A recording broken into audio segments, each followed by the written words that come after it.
So at the end of the day, the clear answer to whether a self-diagnosed Aspie should seek an official diagnosis is maybe.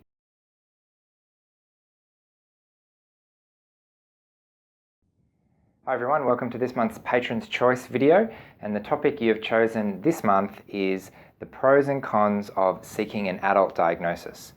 It's quite a hotly debated topic precisely because there are so many adults on the spectrum who are self-diagnosed and therefore don't see a need to have or even seek out an official diagnosis.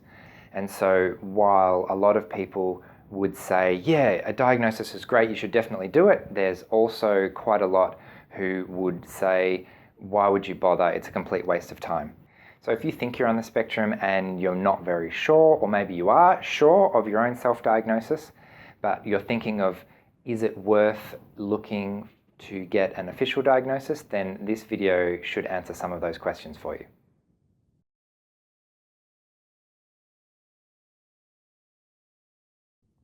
So I've never heard a consensus on this issue, so what that tells me is that the answer as to whether you should seek an official diagnosis or not is completely dependent on your own personal situation.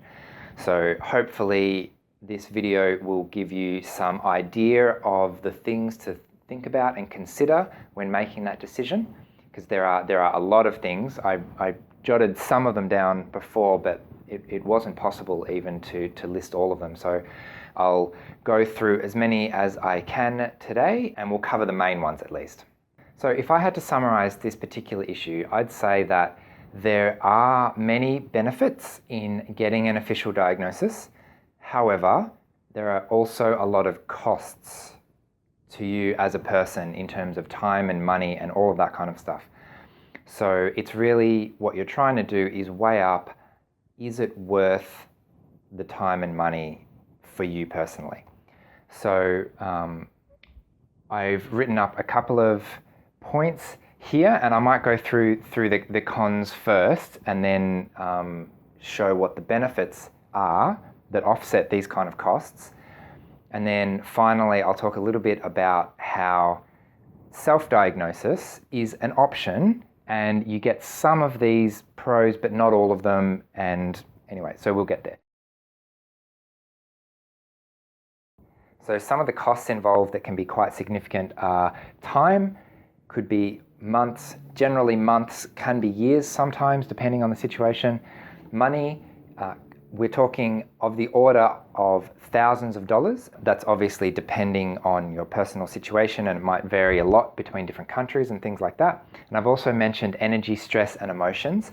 And the reason I put that there is because this is a significant process, and the whole thing can take quite a toll in terms of energy and personal resources. So just thinking about, how do I find a psychologist? When do I find time to do this? How much do I want to research? How do I know if the psychologist is good or not? Am I going to trust their diagnosis? How many times do I need to see them? How much do I need to pay? Can I even afford to see them 15 times? I was only budgeting to see them 5 times. I was hoping to get a diagnosis this year. It turns out it's going to be more than 6 months, maybe more than 12 months. So there can be quite a big cost involved there. So that's one significant thing to consider. I've also mentioned mandatory disclosure. And what I mean by that is, if there's something on my medical record, there could be times when I'm required to disclose that, which might not necessarily be in my interests. And going along with that, if I had something on my medical record and I did not tell someone, I would feel like I was hiding something, and I personally wouldn't be okay with that. So that's another thing to consider, how having an official diagnosis will affect when and how you disclose to other people. I've got risk of misdiagnosis. So that is because psychologists are human, and not everyone has a lot of experience with autism, especially with adults, and especially with women on the spectrum. So if someone is not particularly experienced or just doesn't get you personally, then there is a chance of a misdiagnosis there. And unfortunately, I've heard lots of stories of people going sort of round and round from psychologists to other people to, sort of getting bounced back and forward until they finally get the diagnosis that really lands, and you say, right, everything makes sense now. But it can take a while. So the last one I've mentioned is kind of a catch-all for a bunch of things, and I'm going to explain this, that the diagnosis itself doesn't actually change anything, right? You're still the same person before the split second before and the split second after. So if you are hoping that a diagnosis is going to solve a particular problem for you, maybe it will, but maybe it won't. So there is a risk that if there's not enough support around a diagnosis, then great, I've got this piece of paper, and now what?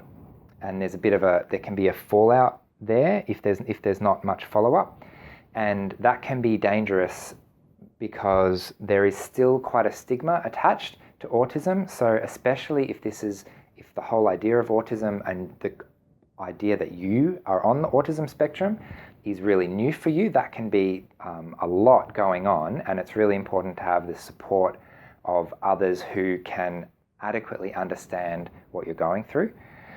So I'll give you an example of the kind of problem that an official diagnosis might not solve, and that could be acceptance from friends or family, for example. So if I am self-diagnosed and I say to my family, I have Aspergers, they might say, well, do you really, or are you just crazy?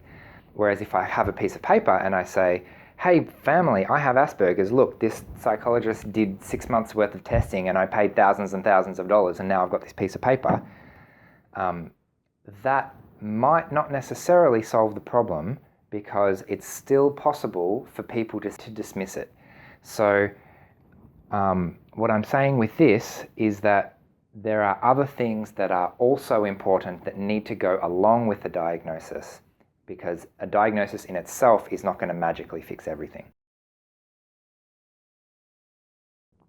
Okay, so that said, there are a lot of things that a diagnosis can help with. So some of the advantages that you can only get with an official diagnosis are things like it makes advocacy easier. If you're working with a company or the government or something and you are saying, no, seriously, I am actually autistic, look, piece of paper, you can't ignore me, that kind of thing. It can also be helpful to go through an official diagnosis process to identify if there are any other psychological or mental health conditions that you might have along with Asperger's or autism, and that could significantly improve the quality of mental health care that might be available to you in that case, compared to if you didn't realize that there was more to the story than just Asperger's, for example. It can give you yourself a sense of certainty that you're not crazy, you're not alone, finding other community members, knowing that, yes, I am definitely on the spectrum. For me, the certainty that I was on the spectrum allowed me to focus my energies a lot more and to be confident identifying as an Aspie, and confident talking to others from my own experience without that fear that, well, maybe I am, maybe I'm not, maybe I should say this, maybe I shouldn't.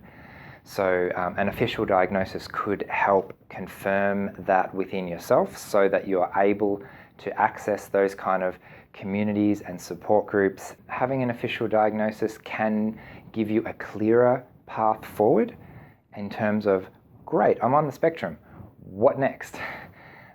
Or alternatively, maybe you don't need that. I was the kind of person that didn't need permission to go to the next step. I was attending support group meetings, I was reading up everything that I could possibly get my hands on well before I finally made an appointment to see my doctor. Another advantage could be that while there's typically not a lot of help in terms of like government funding and assistance and things like that for adults on the spectrum, there might be some, and depending on your situation, there might be something that's significant for you that's worth doing. Often getting a final decision helps with the acceptance process. So regardless of whether you see yourself being on the spectrum as a positive thing or not, coming to terms with that reality can be made a lot easier if there is a final decision. It's reasonably common for there to be a bit of a denial period, and if you've got a firm answer that you can't ignore, then that can make that process go through a bit quicker sometimes. I found that just having a label that explained so much about my life was really helpful. It meant two things. It meant I wasn't crazy, and it meant I wasn't alone. So that allowed me to find other people who've had similar experiences from me. It allowed me to join online communities and meet people in real life and get those kind of supports that I would never have had access to if I wasn't sure I was on the spectrum. So if it takes an official diagnosis for you to be sure you're on the spectrum, then maybe that's what you need. So at the end of the day, the answer to the question of should a self-diagnosed ASPI seek an official diagnosis, answer is a clear maybe, because there are some things that an official diagnosis can help you with, but at the same time, depending on who you are and depending on what you want out of having a diagnosis and knowing that you're on the spectrum, then maybe it wouldn't give you very much at all. So I guess my final message is that a diagnosis is not the be-all and end-all, which means that regardless of whether you have one or not, there's lots of other stuff you can be doing in terms of learning about yourself, learning about autism, learning about others, seeking support from family or friends or psychologists, or all of that kind of stuff doesn't hinge on whether you have a diagnosis or not. So I would definitely recommend that if you are looking to do some self-improvement, if you are looking to learn more about yourself, or just keep going down this path of asking yourself the question, am I on the spectrum? Then keep going with that path, and maybe one day it will lead to a diagnosis, but if it doesn't, then that's okay too. So hopefully this little discussion has been helpful for you in considering whether an official diagnosis is right for you. And if you'd like to choose the topic of next month's Patron's Choice video, you can become a cup of coffee supporter of this channel for less than $1 a week.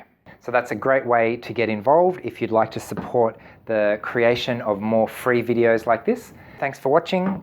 Please share this video with anyone you think would find it helpful, and I will see you again soon. Bye. If you like this video, please give it a thumbs up and hit subscribe for weekly content just like this one. If you'd like to get even more involved, you can join the discussion on social media or support me by becoming a patron. Finally, I value your time, and you'll notice all my videos are ad-free, so please help me to cover what you want to hear by leaving me a comment and telling me what you think. So thanks for watching, and I'll see you another time.